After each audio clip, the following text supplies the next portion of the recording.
नमस्ते दोस्तों। आज मैं एक कहानी बोलने जा रही हूँ। समुद्र से बड़ा कोई नहीं। लेकिन आप लोगों को अच्छा लगेगा तो मेरे चैनल को ज़रूर लाइक करिएगा। तो अब मैं शुरू करती हूँ। एक ब्राह्मण थे जो बहुत गरीब थे। तो उनकी वो बहुत मतलब वो सब्र करने वाले, सब्र नहीं होता है, वो सब्र करने वाले ब्राह्मण थे। लालची नहीं थे वो। जितना में थे उतने में ही खुश रहना जानते थे। लेकिन उनकी पत्नी बहुत लालची थी। तो उस बोलती थी कि आप ब्राह्मण हैं, जाइए कहीं कथा पूजा करिए, किसी के घर जाइए निमंत्रण में और कुछ लेके आइए।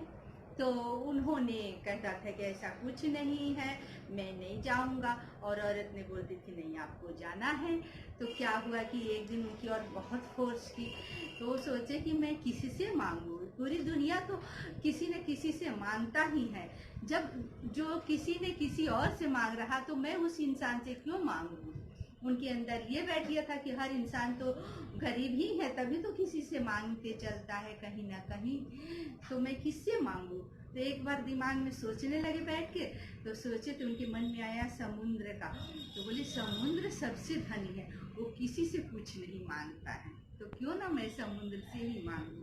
तो उसने क्या किया कि एक कटोरा लिया और कटोरे को लेके चले गए समुद्र के किनारे और समुद्र देवता से प्रेयर किए।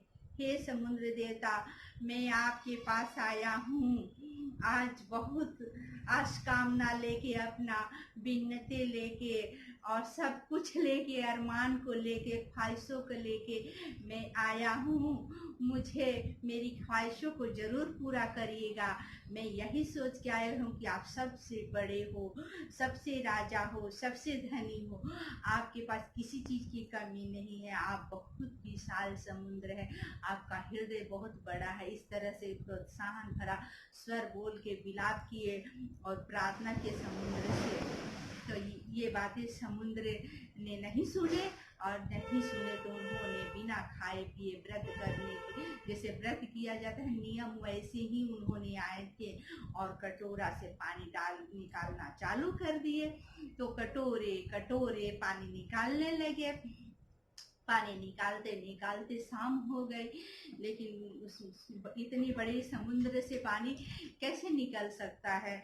लेकिन उन्होंने प्रण कर लिया था कि मैं आज इस समुद्र देवता से प्रसन्न कर दूंगा, प्रकट कर दूंगा, कुछ ले लूंगा, नहीं तो मैं इसी समुद्र में अपने आप को अर्पण कर दूंगा। ये इतनी अर्पण भरा, इतना विशाल प्रतिज्ञा समुद्र के पास पहुंच गया और समुद्र ने सूक्ष्म रूप से ब्राह्मण को देखने लगे।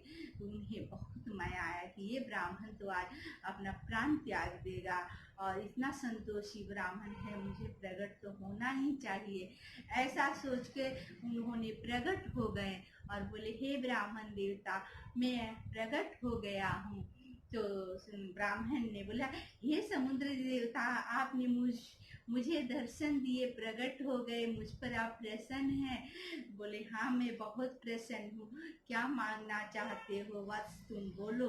तो उन्होंने कहा कि मुझे क्या चाहिए, जो संसार के लोग चाहते हैं वही मैं मांगने आया हूँ।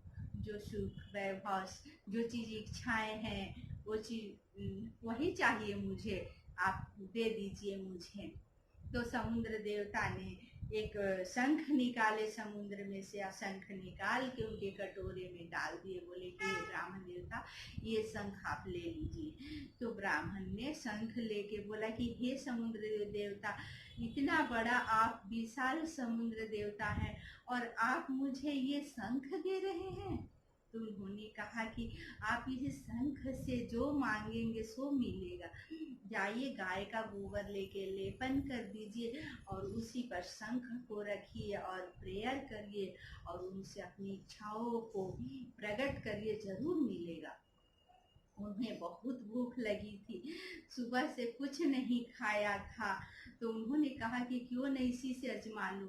तो गाय का गोबर लेके वहीं समुद्र के किनारे लेपन किए और प्रेयर किए कि हे शंख देवता, मुझे बहुत भूख लगी है, मेरे लिए कुछ खाना अच्छा से आ जाए। तो ऐसे करने से उनके पास अच्छे से खाना आ गया, थाली भरा और उन्होंने भरपेट खाया। खाने के बाद बोला कि हे समुद्र देवता, आपने मुझे जो दिया मैं उसे लिया, मैं बहुत संतोष किया, मुझे बहुत खुशी हुई और लेके चल दिए। आज मैं ब्राह्मणी के पास जाऊंगा और उन्हें भी दिखाऊंगा कि जो तुम मांगती थी तो मैं मांग के ले आया हूँ। तो रास्ते में उनके फ्रेंड का घर मिला, उनका फ्रेंड का घर मिला तो थोड़ा सा शाम हो गया, तो सोचे कि क्यों नहीं विश्राम कर लो, दिन भर कथा का थके हारे हैं तो यहीं विश्राम कर लूं।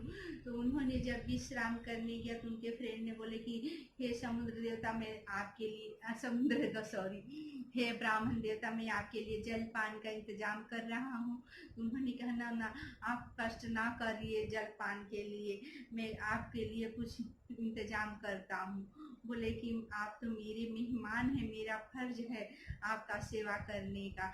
बोले कि हाँ, हम समझ गए आपका फर्ज है, आपने कहा, मैंने उस फर्ज को सुना और समझा, लेकिन आइए मैं कुछ दिखाना चाहता हूँ आपको। बोले क्या दिखाना चाहते हैं? तो गाय के गोबर लेके आए, गाय का गोबर लाए, उसे लेपन किए, लेपन करने के बाद शंख रखे और बोले हे शंख देवता, इसे कई प्रकार का भोजन आ जाए, अच्छे अच्छे संतुष्ट करने वाला भोजन आ जाए, जो हम दो मित्रों ने खाए और संतुष्ट हो जाए। तुरंत भोजन आ गया, बहुत अच्छे अच्छे स्वादिष्ट भोजन उन्होंने दोनों मित्र मिल के खाए। खाने के बाद फिर सो गए। तो रात्रि में जो दोस्त थे उन्हें लालच आ गई, लालच आ गई तो उन्होंने सोचा कि आज मैं क्यों न इस शंख को चुरा लूं इस ब्राह्मण से, ऐसा तो शंख जीवन में कभी नहीं मिलेगा। उन्होंने भी क्या किया कि उसी तरह का शंख खोज के लाए और वहां नकली शंख रख के असली शंख को चोरी कर लिए। तो ब्राह्मण देवता ने अपने घर चले तो गए तो ब्राह्मणी ने बोला कि क्या आप समुद्र से मांग के लाए हैं, कुछ समुद्र ने आपको दिए? कहीं समुद्र प्रकट होंगे और आपको देंगे? बोले हाँ, समुद्र ने प्रकट हुए थे और बहुत मुझसे प्रसन्न हुए और मुझे दिए हैं। बोले क्या दिए हैं? तो ये शंख दिए। ये शंख दिए हैं? बोले कि पहले देखो तो ये शंख तुम्हें क्या देता है। तो उन्होंने क्या किया कि गाय का गोबर से लेपन किया और शंख को रखे और प्रेयर की।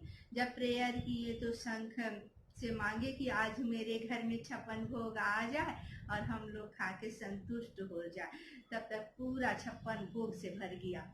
ब्राह्मणी ने नहीं सॉरी कुछ नहीं आया, क्योंकि वो नकली शंख न था, नहीं आया। कितनी बार बोले कि ये आ जाए वो आ जाए, कुछ नहीं आया।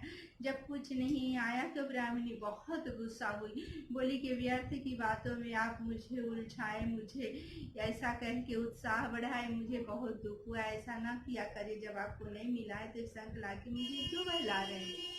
ब्राह्मण बहुत गुस्सा में आ गए और फिर समुद्र के पास गए और पानी निकालने लगे। समुद्र देवता ने सोचे कि ये तो महामूर्ख के पाले में पड़ा हूँ, और उसने क्या किया कि समुद्र देवता ने समझ गए इनकी सारी बातें, तो एक शंख लाए और बोले कि इस शंख को लो और जो मांगो सो मिलेगा, तुम जितना पैसा मांगोगे उतना मिलेगा। तो उसने कहा कि हे शंख, मुझे 50,000 दे दो तो तुम 1 लाख ले लो, 1 लाख दे दो तो 2 लाख ले लो, 2 लाख दे दो तो 4 लाख ले लो। इस तरह से शंख बोलने लगा। वो तो बोले कि उसी मित्र के घर तुम जाना और रुक के ही जाना और ये शंख को भी तुम दिखाना। समुद्र देवता ने इशारा कर दिए तो ब्राह्मण गए और बोले कि इस बार हमें ना बोलने वाला नहीं, पैसा देने वाला शंख मिला है। बोले कि देखे तो बोले कि हे शंख, हमें 1 लाख दे दो। तो बोला कि 1 लाख क्यों, तुम 2 लाख ले लो। तो बोले हे शंख, मुझे 2 लाख दे दो। तो 2 लाख क्यों, 4 लाख ले लो। हे शंख, 4 लाख दे दो। तो 4 लाख क्यों, 8 लाख ले लो। इस तरह से शंख ने बोला तो उन्हें लालच आ गई कि अरे ये तो बहुत पैसा देने वाला शंख है, ये तो सिर्फ खाना पीना ये सब देगा, ये शंख तो सिर्फ पैसा ही पैसा भर देगा, तो क्यों नहीं यही शंख ले ले। तो असली वाला शंख ब्राह्मण की धोकरा में रख दिया और वो जो नकली वाला बोलने वाला शंख था वो खुद चोरी कर लिए। तो ब्राह्मण ने घर गए तो फिर उन्होंने वैसे ही किया और गोबर से लिप पोत के रखे। तो फिर जब रखे तो बोले हे शंख हमें ऐसा भोजन आ जाए तो भोजन आ गए, शंख मिले मेरे लिए कपड़े आ जाए तो अच्छे अच्छे कपड़े आ गए, हे शंख मेरे लिए गाड़ी आ जाए तो गाड़ी आ गए, मेरे पत्नी के लिए ज्वेलरी आ जाए तो ज्वेलरी आ जाए, हे शंख देवता मुझे मेरा घर महल जैसा बन जाए तो महल जैसा बन गया। और ब्राह्मण बहुत धनी हो गया और सुखी हो गए और सुख समृद्धि से जीने लगे। सब्र का फल मीठा होता है। और जो लालची था वो वैसे ही सुनते रह गया, 2 लाख दो तो 4 लाख लो, 4 लाख लो तो 5 लाख दो, 5 लाख दो तो 10 लाख दो, 10 लाख दो तो 1 करोड़ लो, ऐसे ही करते रह गया। और वो बोलते गया, वो मांगते गए, वो मांगते गए, वो बोलते गए। और वही लालच के फल वही होता है। और जो सब्र से रहते हैं और अपने सब्र करके और किसी को धोखा नहीं देते हैं और थोड़े में संतुष्ट होते, उनका हर तरह से पूरा होता है और मनोकामना हर सिद्धियाँ पूरी होती है, हर शक्तियाँ उनको प्राप्त होती है, हर चीज़ मिलता है, उनकी ख्वाहिशें पूरी होती है। इसलिए ज़्यादा लोभ लालच नहीं करना चाहिए जो दूसरे ने किया। और यही कहानी का प्रेरणा है। और ये कहना है कि समुद्र से बड़ा कोई नहीं।